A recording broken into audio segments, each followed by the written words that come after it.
On today's show, the San Diego Padres had the audacity to have things thrown at their players in the outfield, one of their best players getting hit in the hip, and then throwing a ball into the opposing team's dugout as it bounced a bunch of times, because that's a crime these days. Lots to talk about, because the Dodgers are chumps, as usual. Let's get into it.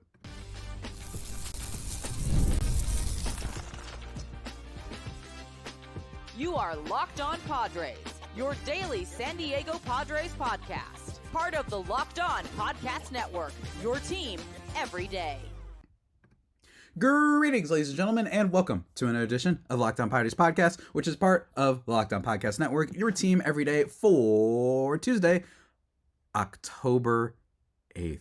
As always, I'm your host, sometimes occasionally, but certainly not always the most, Javier Reyes. You can follow me on Twitter at Javipeno, Javiiipeno, where I continue to be very upset and mocking of the Los Angeles Dodgers. You can also check out at @LO_Padres for updates on the show. You can also check out justbaseball.com, where I write about the Padres and other general teams, and also generally do a podcast on general baseball stuff called Baseball vs. the World, which will be back next week, hopefully. And that's it, guys.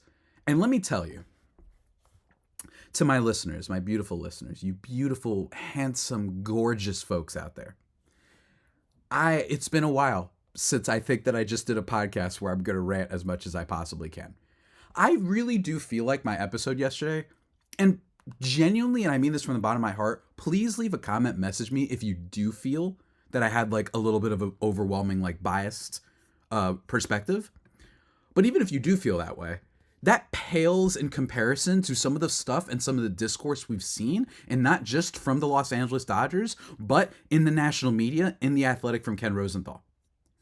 So that's why I'm in the mood to rant now, because I really thought that I was pretty even-keeled, and I really did disperse with some of the narratives. The Dodger fans, of course, they would be the ones that do this and throw stuff on the field. Well, other teams have done that. The Blue Jays fans did that. The Atlanta Braves fans did that. I'm pretty sure the Chicago Bears fans did that not too long ago, right? Like, that is just unfortunately something that happens. But what has happened over the last 24 hours, especially, ever since Game 2, which, by the way, it was Game 2, LA. The series isn't over. Your hopes and dreams aren't gone. You can very much, and even potentially very easily, still win this series. The discourse has been so not just offensive if you're like just a pod in a sports way for Padres fans, but also borderline sinister and kind of super extremely gross. And we're going to talk about that in today's episode, guys. And today's episode is brought to you, by the way, by Prize Picks. Download the app today and use code LOCKEDONMLB to win $50 instantly when you play your first $5 lineup. Prize Picks, run your game. So we're going to talk about this.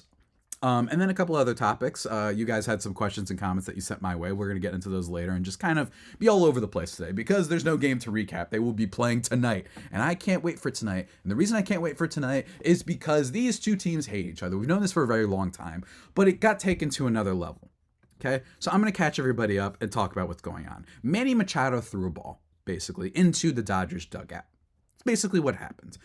He tossed the ball back. It bounced a bunch of times. There's a video out there in which you can see the ball like bouncing a bunch of times, then landing in the dugout. And Dave Roberts was incensed by this, basically. Or maybe incensed is a little bit of a strong word, but he was perturbed by this.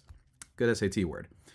That he was like, hey, I didn't know if it was going to hit me or anything like that stuff. And then the replay shows that Machado throws the ball, kind of onto the ground towards the dugout. It bounces a bunch of times, and then it rolls into the Dodgers dugout.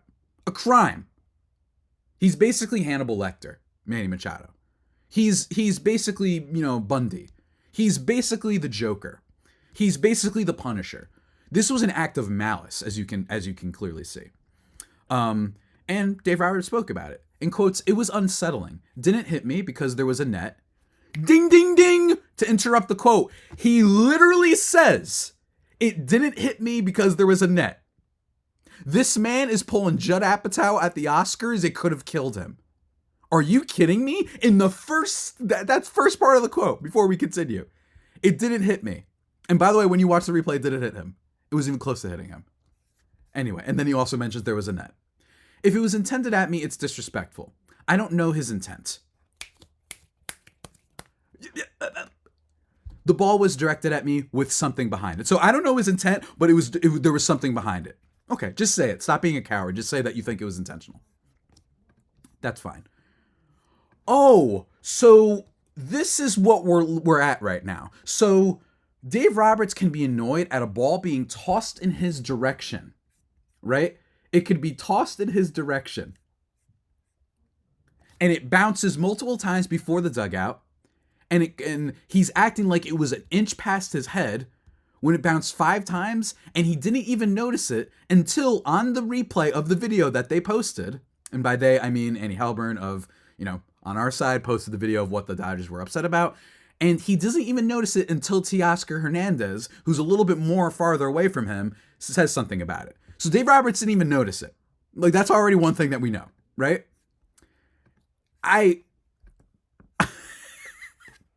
Is this a joke? So that's bad. But we, and I say we as Padres fans, Padres players, media, whatever, we, forgive the pronoun I'm using here, but we're not allowed to be upset about a ball that literally hit Fernando Tatis Jr., and we're not allowed to be upset about fans literally throwing stuff at the players in the outfield, especially Tatis. So it's bad that Machado was, as someone posted, I think very beautifully, on Twitter, my guy Jack, I'm sorry, not my guy Jack, that's another person, Robert Stock, who is, covers a bunch of things and whatnot, and he basically was like, pretty clear the throw was meant to be disrespectful, but also it's clearly not dangerous. It's a rude thing to do, and I'm speculating here, but these teams don't like each other and are often rude to one another. We can do that, the pro clutching. That's why I brought up Jubba Apatow earlier. That's what this reminds me of. And I think it's absolutely absurd to act like the Dodgers were the victims here. One of our players got hit. By the way, just, again, coincidentally, I genuinely, when I approach these things of intent, I will say that in baseball, you have to remember that baseball players are the softest people on the face of the earth. This is literally just a fact. And that it wouldn't shock me if Jack Flaherty was like, I don't care. I'm really annoyed that Tatis does well, so I'm going to hit him. I don't think he did that. But even if that isn't intent, you getting upset by Machado Profar being like, what the heck? Because you just happened to hit the guy with a 2,000 OPS who kills the Dodgers. Not Cronenworth, not even Manny, not Profar, not Jackson Merrill, any of those guys. You just specifically hit our best player. Okay. And that's our problem for being upset.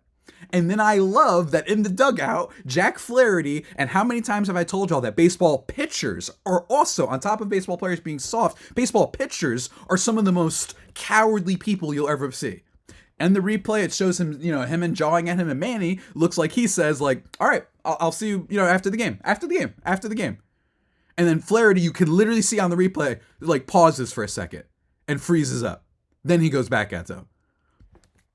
It's so easy to throw a bullet at someone from 90 feet away, and you've got your first baseman here, third baseman there, second baseman, and your catcher next to the batter, and act like you're some kind of badass, right? Joe Kelly was the king of this. Absolute king of this. So cool, dude. I know how to use a sniper rifle against, someone from 800 miles away, and then I can taunt them afterwards as they're ducking for cover. What is this stuff, man? It just drives me insane. This is not exclusive to Flaherty. This is not exclusive to any player in particular. It's just how baseball works sometimes, and baseball culture sometimes. But I am just genuinely thrown off by all this, because on top of all this, the Dodgers submitted this to Major League Baseball, asking them to review the incident. Are you kidding me? So that's the annoying thing, but hitting our player and throwing stuff at our players, that's fine. That's okay. Oh, but Tatis was annoying. Tatis did a little tongue out thing at the fans. Wow. I hope they're okay. I really do. Hopefully they've recovered from that trauma. Are you kidding me? Like, are you kidding me with this? This is a joke. This is actually a joke. And I'm going full biased on today's podcast because I'm just tired of it.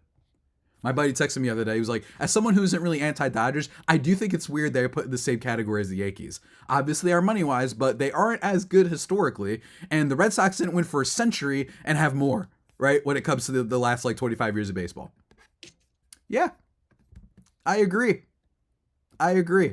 So yes, Abdil on Twitter, did you see the supposed video of Machado throwing at Roberts? What are your thoughts on it, and what are the Dodgers even hoping to accomplish? Ball bats that rolled to the Dodgers dugout.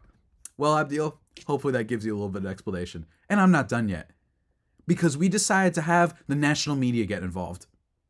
Because they can't help the fact that possibly their engagement farm in Shohei Ohtani, God forbid, they might have to talk about something else instead of just farming for engagement with Shohei Ohtani.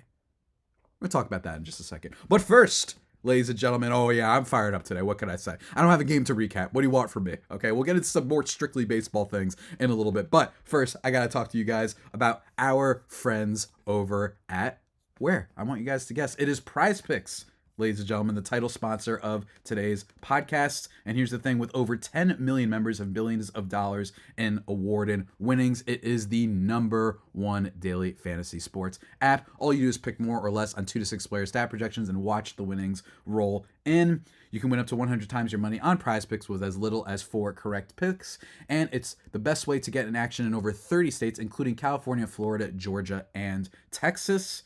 Really cool. And if you sign up today, you can get $50 instantly when you play $5. You don't even need to win to receive the $50 bonus. It's guaranteed. And then also, it's Taco Tuesday. Each Tuesday, Prize Picks discounts select player projections up to 25% to provide even more value for your lineups. So go check it out, guys. Download the app and use code LOCKEDONMLB to get $50 instantly after you play your first $5 lineup. Prize Picks, run your game.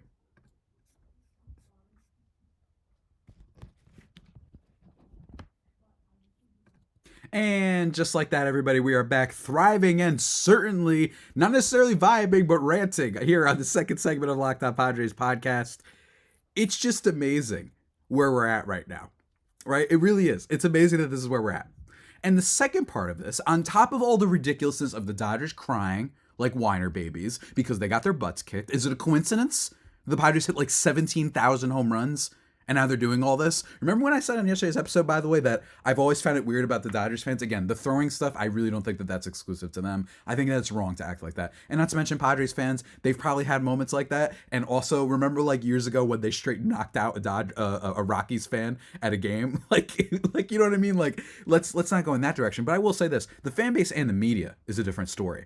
And one of the things that I find so frustrating about this whole situation is that thing I mentioned the other day where they love to like hate Yu Darvish as if he's the only player that has ever let them down in the playoffs. Go talk to Mookie Betts about that. Go talk to Clayton Kershaw about that. You know what I mean? But that's one thing. And then we have one Sir Ken Rosenthal coming to the rescue. Most notably, you might know him from the infamous Padres close to trading for Max Scherzer report from so many years ago. He wrote a column in The Athletic today, Manny being Manny again. The sinister sling and the multitudes. Yeah, I got to use a nice fancy word there, Ken. Good job. And the multitudes. Hold on one second. Let me make sure. I got to get this headline right. And the multitudes of Manny Machado. First of all, sinister sling? Really? Really? So let me get this straight. Jack Flaherty talks trash to Manny Machado. No, my mistake. Jack Flaherty hits Fernando Tatis Jr. Jack Flaherty talks trash to Manny Machado. Earlier in the season, Will Smith calls Jurickson Profar an irrelevant player. And then also, they throw beer cans and whatnot, one of them being on TikTok, you can go find that, at our players. Then Manny Machado tosses a warm-up ball in the general vicinity of the Dodgers dugout, and then Ken Rosenthal writes an entire article about how this man is evil and he's doing many things. This is cheap, and this is you going after the reputation of someone who, yes, once upon a time, it is true. It's fine to call Manny Machado a dirty player based on his rep from the past, but he has not been that in a very long time. And for you to ignore everything else that's happened in this situation because you have to protect your Dodgers, and guys, I'm going to break some things down for you. It's because they want the Ohtani engagement. And by the way, it's not just them in a vacuum. It's management. It's how media is getting messed up because they prioritize clicks more than ever. And it's not necessarily the journalists who are doing that, by the way. It's an edict being passed down. If any of you follow NBA stuff and you saw that Zach Lowe got fired the other day, that's a little bit of have to do with it. You have to do stuff like this. So I don't always hate when they're going for Shohei Ohtani engagement. Heck, I've put Shohei Ohtani in some thumbnails before and in the titles because it gets some crazy engagement and views. And sometimes I do that. But not always, and not at the expense of slandering other players very unfairly. And that's what I had a problem with, right? And that's what Ken Rosenthal wrote about, ignoring absolutely everything else, right? And not to mention, Remember when this man wrote about Wander Franco? Remember? And then he said, this is the risk of when you extend and give out massive contracts to young players. As if what Fernando, and then by the way, he cited Fernando Tatis Jr. in that article because of the motorcycle incident and the PED thing. As if Manny being basically a dumb kid, or I'm sorry, not Manny, Tatis being a dumb kid, and then taking some gel or whatever the heck he got that was counted as a PED. I'm not defending what he did. I'm just saying. So getting suspended, that belongs in the same family as a statutory rapist. So that's just one thing, by the way, that Ken Rosenthal also did. And I just, how do I put this? Let me think. How do I put this? Let me be very careful with this next part. And this part has been going viral on Twitter. Here's a quote from the article. Machado is far from the Padres' only irritant. Fernando Tatis Jr. is a smiling, dancing peacock. Jurickson Profar is the kid who pulls the fire alarm at school and then asks, who, me? Okay. Let's talk about Profar first, since that's easier. For the record, yeah, Profar could be an irritant. We know this. A lot of teams are annoyed by him. So, him doing the little talk in his stuff. And by the way, I want to give a shout out. If you watch the replay on Profar robbing the Mookie Betts home run, I want to give a shout out because I know that he broke some unwritten rule here, which is what always happens in baseball culture, unfortunately. But like, shouts to the one fan, and you can't see a Dodgers fan who points at Profar and is like he gives like a, yeah, that was cold. You know what I mean? Like he gives him some props. This is why I don't want to pass down an edict on all Dodgers fans. I want to be very careful about that. For certain things, even though it can be very fun sometimes. Okay, so that's the situation. But even if that happens, Profar is the one that then got stuff thrown at him, and they had to pause the game for 15 minutes. And then Tatis got stuff thrown at him. Okay, so he's the one. So if you taunt fans and you just do some taunting, i.e. what every other sport does, by the way, guys, what Profar did is just another day in the NBA. You know what I'm saying? It's another day in the NFL. This doesn't become some giant thing. You just move on, or, God forbid, LA, you try and just beat them. Maybe you just try to beat the Padres. You try to beat them, and then they shut up. That's what you're supposed to do. The Tatis comment has me almost ready to get myself fired over what I want to say. Even the Dodgers fans, and even they and all the discourse on all the Dodgers media and all that, even they've been like, no one's bringing up Tatis. They're just like, yeah, that guy's killing us and it's really annoying. You know what I mean? Like, I haven't gotten some vibe of like Tatis. Even they agree, like, no, we got stuff against Machado because they're dumb and Profar because they're dumb. But they've never had anything at Tatis. So why are you calling him a dancing peacock? What does that have to do with anything? What is a problem with Tatis showboating? Y'all don't mind when Ohtani hit that home run off of Cease and nearly threw the bat into the Padres dugout. By the way, he didn't. It was just in the direction. And I don't mind it at all. And Padres fans, I don't mind it at all. It's great. This is good for the sport. It's fun. I love Shohei. Shohei's great. How can you not? Except for him being a Dodger. That part's hard. I really found that to almost be like genuinely like almost racially insensitive. I really did. At least an aspect of it. Not entirely. I don't want to say that Ken Rosenthal's a racist or anything like that, but throwing that part in there, it's like, what are you talking about? That just does not sit right with me. Calling him a smiling, dancing peacock. As if that's the same thing as anything. Let's pretend Machado did throw the ball into the dugout and almost bean someone in the head.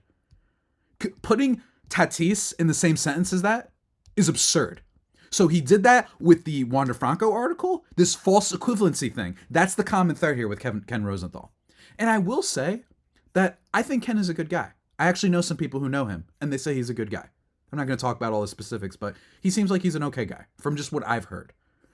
And I understand all this stuff, right? Like, I understand the bias. I just talked about this. They got to get their Ohtani engagement. So Ken, from what I understand, he probably just really wants that one-on-one interview with Shohei Ohtani. Is it a coincidence that the Dodgers fired a complaint and then Ken Rosenthal's writing this article? No, he's a mouthpiece for the Dodgers. That's basically what that tells me. That's what it feels like. Sorry, just based on this article. I recommend nobody reading it. I read it because, it's kind of my job. But I was absolutely thrown off by this. And I think it was ridiculous. Absolutely ridiculous.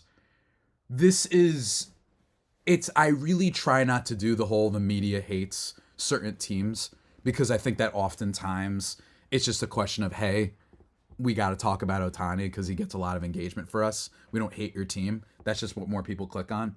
Dallas Cowboys, LA Lakers, whatever you want to do. But this article, combined with the Wander thing, like, it's just adding up, guys. It really is. It is so ridiculous for you to be putting this on the Padres when they're the only ones who actually had something happen to them. And you're ignoring all the other stuff from Will. I didn't see Ken Rosenthal write an article about how what Will Smith did was extremely disrespectful to all of Major League Baseball players, which I don't think it necessarily was. I think Will Smith probably just lost it for a second because Profar can be annoying. But I didn't see you use that as some all-encompassing statement about the rest of baseball when what Will Smith did was kind of insulting. Like, this is your fellow, it's like a colleague, and you're saying that he's irrelevant. Like, he's in Major League Baseball. It's just something that you don't really say. So I didn't like that. Not one bit. And that's why I really hope that Padres go out and whoop the Padres or the Dodgers into oblivion. I want them to be mutilated. I want them to be shown crying on the TV. And by crying, I mean more crying, because they've already done enough of that, clearly. Before we get into the final section of this ranting podcast where I just ranted, and my apologies if you guys haven't enjoyed this that much, but whatever, we're going to look at some of your guys' comments over the past few days and what have you, and answer them and talk about the general state of things with Michael King set to start Game 3. And don't worry, we will be recapping Game 3. I cannot wait to see how this game goes down. I have never been more locked in my life. But before we get into that, guys, I just need to take a second to talk to you about FanDuel. That's right, ladies and gentlemen, and you know FanDuel. They've been a sponsor for this podcast for a long time. They are America's #1 sports book. And for all my NFL fans, when you get into the hunch in the middle of the game and what have you, you can check out the latest stats, view live play-by-play, and so much more on the same page where you'll place your bets. And you'll get started with $200 in bonus bets guaranteed when you place your first $5 bet. That's FanDuel.com. America's #1 sports book. And now for something that helps you get some deals. That's our other sponsor for today's podcast, Game Time. We love Game Time very, very much. They are kind of like the best ticket at marketplace out there. What can I tell you? Game Time, what I love about them also is it's not just baseball, it's also all sports, and it's also comedy, theater, and concerts, and all sorts of things that you can get tickets for. And they even have a new feature called Game Time Picks that makes getting tickets for your favorite live events even easier. It filters out the fluff to show you only incredible deals on great seats, so you don't have to waste time searching through thousands of tickets. They've got all sorts of super deals and curated deals, and you can see the seat views before you buy. They have all these lowest prices guaranteed, event cancellation protection, job loss protections, and sometimes the prices get even cheaper close to the game. So say you didn't realize that little happy hour moment with your coworkers that you're gonna have after work, it gets canceled. Well, I'm gonna go catch the game or whatever. You can do that with Game Time, zone deals, all sorts of stuff. I love them. They've always got some good deals for you, because Game Time, it's Game Time. You know what I mean? It's a perfect name for a company that's ready to just help you out when the game counts most. So check that out, guys. Download the Game Time app, create an account, and use code LOCKEDONMLB for $20 off your first purchase. Terms apply, but again, create an account and redeem code LOCKEDONMLB for $20 off. Download Game Time today. What time is it? It's Game Time.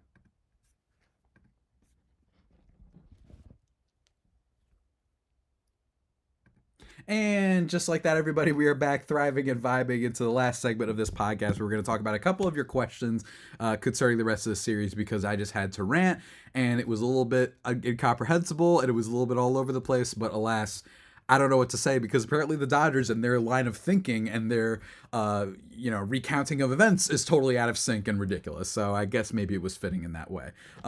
Talking about some of the comments, though, that I received. First of all, I received one from Mr. Travis Austin Myers on Twitter. It says, do you think there's a possibility that the MLB will do whatever to make the Dodgers happy and suspend Machado for a game? I actually think this is an important question. I don't think so. I think that would be crazy. And frankly, suspending Machado for that would not only cause an uproar, I genuinely think, like, a little bit more internationally. I really do. I think that would be like, what are we doing here? I think also the MLBPA would be absolutely driven insane by this. Like, it would be actually insane for something that was like a light toss, but then for Jack Flaherty to just be fine. You know what I mean? Like, it would be really gross, and I don't think they would do that. And frankly, I think Major League Baseball, they're like, on the side, they're like, hey, we ain't gonna do nothing, but like, hey, a lot of people about to tune into this game tonight. You know what I mean? Like, I actually think Major League Baseball is like secretly like, oh, here we go. That's what I think. Now, if something else were to happen, if Machado were to do something tonight, maybe we can talk about that. But I don't want to put that out in the air either, because I don't want this to be like the Warriors, Golden State Warriors of the 2017 final, losing Draymond Green. The difference is that he actually earned that suspension. But anyway, so I do not see that happening, no.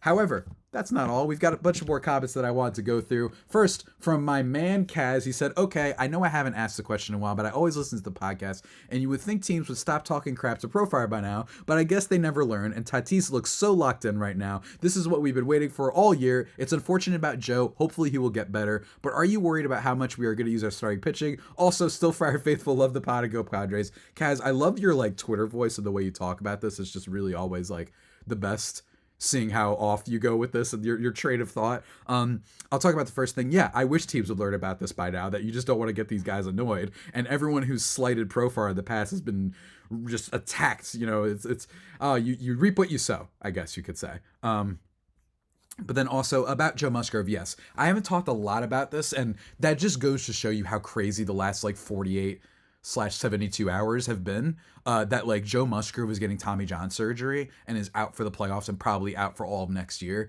and we're not really talking about it all that much. I think that Joe Musgrove, that injury means that look for the Padres to make some sort of starting pitching acquisition aggressively come off-season time, whether it be extending Michael King or it be extending Dylan Cease. I could see that. I could also see them saying maybe we'll do a mixture of both. Maybe we'll extend King and then we're going to sign Blake Snell. I could totally see them doing that, because remember, while yes, the Padres did scroll back on payroll, I think a big part of that was that they were above the luxury tax threshold, and you got to reset that way it doesn't keep multiplying and you pay even more money every year. So that's what I think. I think you will see the Padres spend a little bit of money this offseason, especially since I think Ha-Seong Kim is going to be gone, so they'll be needing to look for some stuff there, see how they're going to boost the rest of the team. I could see that. I really do. And I think that I wouldn't even be surprised by a Jackson Merrill extension at this point. I could absolutely see the Padres doing a decent amount of spending this offseason, especially with this Musgrove news. And especially if they keep going, hopefully management and new ownership is really jazzed about how the Padres have been with their best selling and whatnot. Petco's going to be nuts tonight, by the way. I can't wait to see that. So yeah, that's what I see for now. But alas, we'll have to see how it pans out. Guys, I still can't get over that comment about Dancing Peacock. It's ridiculous. At MovieFanZ89 says, I love how the Dodgers want to say that they didn't consider us a rival, even though we won the regular season series, and they got so mad at Profar for robbing Mookie Betts of a home run in the first inning. In the seventh inning. They were throwing trash and other things at him. I understand this rivalry could be heated, but as a fan, you do not throw things at players on the field. That is childish. Agreed. I know some people were saying like Profar was taunting them. I'm like, yeah, but you still don't do that. Like, fans aren't allowed to do that. And then even if that was the case, well, that doesn't explain why people were throwing stuff towards Tatis. You know what I mean? Like, it's also bad. Like, they were just throwing stuff and they had to pause the game and potentially ice Darvish is what we were looking at. So yeah, I think it was absolutely childish. I don't think that's exclusive to Dodgers fans, that behavior. We've seen it in other team fan bases before. But this national media thing with Rosenthal, the Roberts thing, the general crying by their fan base, like I've seen it. I've seen genuine people who cover the Dodgers be like, yeah, that did have some intent behind it. I'm like, enough with the pearl clutching. Give me a break. Really? We're not allowed to. I'm sorry. I know I'm repeating my talking points for the first two, but we're not allowed to be annoyed at our best player getting hit. But you guys have to be annoyed because Manny tosses a ball that bounces 5 times before hitting your dugout. And Dave Roberts literally was not in danger. He even noticed it because that's how far away from it was. That Teoscar Hernandez had to point it out. Give me a break. Anyway, next comment at Billy Buckshot 6909 says Profar will have to re-sign again for $1 million. No other team is going to want him after pissing off the entire league. Love that dude. I disagree that it won't be for $1 billion. I don't think he's going to settle for that and do some team-friendly contract again. But I do kind of empathize with the idea that Profar has just been such an irritant for so many teams for, frankly, in my opinion, reasons that I could get into on another podcast about baseball culture. Because when you look at what Profar has done, at least what we've seen, maybe he said some things that we can't pick up on microphones or behind the scenes, but in terms of what we've just seen, it's basically things like celebrating being alive and doing something successful, right? Like Like the way he had to walk off on the Nationals, the way that he was a little bit annoyed at the pitch that was thrown at him, and the way that you calls him irrelevant, and all these sort of things, right? That it's really funny what tends to annoy people about Profar, and it shows you how ridiculous baseball culture can be sometimes. But yeah, maybe none of these teams are going to want him. All I know is I would love to have Profar back next year. What a great chemistry, vibes guy. And he also had such a breakout season, I think, on top of that. So I don't think they're going to get him back for $1 million, but I could see some sort of like 3 years, 45 million type of deal take place. You know what I mean? I could see something like that. A little bit less than maybe what Cody Bellinger got, but they both have a similar arc of like guys who were bad for so long and then figured something out. And do we totally believe it? You know what I'm saying? I will say that Profar, even if you just look at my favorite to look at for general, it doesn't account for everybody, because sometimes it doesn't account for guys who are really good at pulling the ball for home runs. But the weighted on base and expected weighted on base, he had a 365 this year, which is amazing. His expected was 364. So that tells me that this wasn't totally a fluke, and he was better at hitting the ball harder and whatnot. I hopefully he steps up and does a little bit more in the playoffs. He's basically just been good for some walks and whatnot. Hopefully he has a moment tonight at Petco, especially after Saturday. But we'll see. But either way, we love you very much, Profar. Next comment I got, Arise playing insane defense was not on my bingo card. Yeah, I didn't get to talk about that on Saturday, but that was an absolutely nutty part of the whole situation, is that Arise made like 2 amazing defensive plays, especially after I've been talking about, someone asked me, last week's mailbag, like, would you rather keep Arise or Ha-Seong Kim? And one of the things I brought up that makes it hard is that Ha-Seong Kim, even when he's not hitting, is better in terms of Fangraphs wins above replacement than Luis Arise generally, because he at minimum is giving you great defense, and Arise is always killing you defensively. That's just what the numbers say. But Arise made some good plays. I'm still working on my thesis and idea that defense in the playoffs is overrated, because the playoffs is just such a short, sum of games, that I think it's possible that guys just make a couple good plays. I mean, Profar made a diving catch, or I think he did. Was it Profar? Profar, I mean, he made this catch, and I think he made another catch before this against the Braves. I could be wrong about that, but, Profar is not a very good defender, and he makes this robbing catch of Mookie Betts. So it's like, I just think that in the playoffs, I'm not totally sure if the defense is something that matters, but over the course of the season and getting into it, it absolutely matters. But anyway, I'm rambling. Moving on to another comment that I received, one from Silas Robert Shaw. I got 2 from him, actually. Who would have thunk Arise saves the early game with his defense, not his offense? Then he says, Darvish has changed. It's like he talked to Greg Maddux or something. He isn't trying to strike guys out. Instead, he let the defense show up, letting him pitch 7 innings with 2 strikeouts. If he embraces this, he could be a really solid 4-5 starting pitcher for several years. And also, tired of the it's not a rivalry. Tatis is just showing out. Dude is going crazy in the postseason. Hopefully Bogarts is okay. We need to stay healthy. LFGSD San Diego. Let's effing go. Indeed, sir. I agree with you, and I think that it is funny that Arise, like, it's been his defense just going ham at first base. I will say that with Darvish, it reminds me of when he was most successful last year, and especially a couple years ago. Or was it last year? Not last year, the year before, where like he was just good at going deep into games.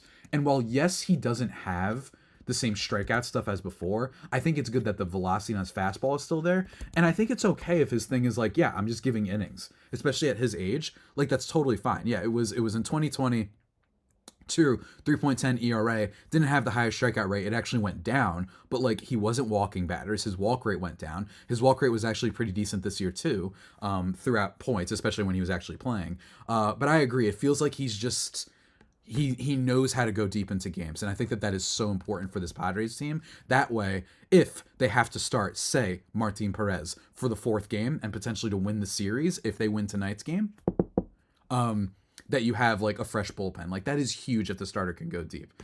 So we'll have to see how that goes. But also your other comment, and this is a little bit off topic from what's happened lately, but Javier, I agree with you on Rookie of the Year. Like I said maybe a month ago on one of your videos, Skeens is under a 2 ERA. Dude's been straight dealing all year. 23 starts is respectable. I think Skeens has the heavy advantage, but Merrill had a great year worthy of Rookie of the Year pretty much every other year. Really sad about Musgrove, but Cease, King, Darvish as your trio is pretty strong. They stack up pretty well against the teams that are left, not to mention the bullpen. Did anyone see the video of the lone Dodger fan at Game 2? He got heckled so hard, maybe a little too hard, but funny stuff. Also, hater sucks, beat LA. No, I did not see the Dodgers fan getting heckled or anything like that. I did not see that. I'd love to see that. I did enjoy the video of I believe it's the David Peralta home run And then the one fan who's by himself leaning over a little bit and it bouncing out of his glove. Poetry in motion, baby. Just absolutely gorgeous. But yeah, man. Hopefully the Padres can keep this thing going, because I will say now I talked before the playoffs started about how it's important to be grateful, like just for how amazing of a season this has been, and not to just view sports in this like myopic, it's win or lose way. But after what the Dodgers have been doing, after this Ken Rosenthal article, after this just heinous, egregious display of bias by media, Dodgers fans, and everything in between, I'm like really wanting them to win now. You know what I'm saying? Like now I'm like all the way locked in, and I'm like, no, I'm not going to be happy if they lose this series. So hopefully they don't. Hopefully they are in the Dodgers' heads. But even still, this also might just be Dave Roberts trying to give the team a false sense of being slighted, which isn't true. Everything's in your favor. This is the Dodgers. This is like men's rights parades. Not to get political, but whoops, too late. But my thing is, you know, hopefully this doesn't turn into what the LeBradford Smith, for those who followed The Last Dance with Michael Jordan, where he literally had to contrive some sort of slight to motivate himself. And hopefully that's not what the Dodgers are doing. I imagine that's what they want it to be, and I imagine they need something to help motivate them. Let's not let that happen, okay? Hopefully we go out tonight, Michael King shoves, and the Dodgers look like fools, and I cannot wait to see the atmosphere in Petco. With that all being said, everybody, that about does it for today's edition of the Locked On Ranting Padres podcast. Remember to subscribe to the pod wherever you get your podcasts from. Follow me on Twitter at Javipeno, JAVIIPENO, or at L_Padres. My apologies for the late upload, but we will be posting, maybe even going live right after Game 3. So look forward to that, guys. Until that next time, stay safe and, of course, stay faithful. My Friar Faithful homies, take care.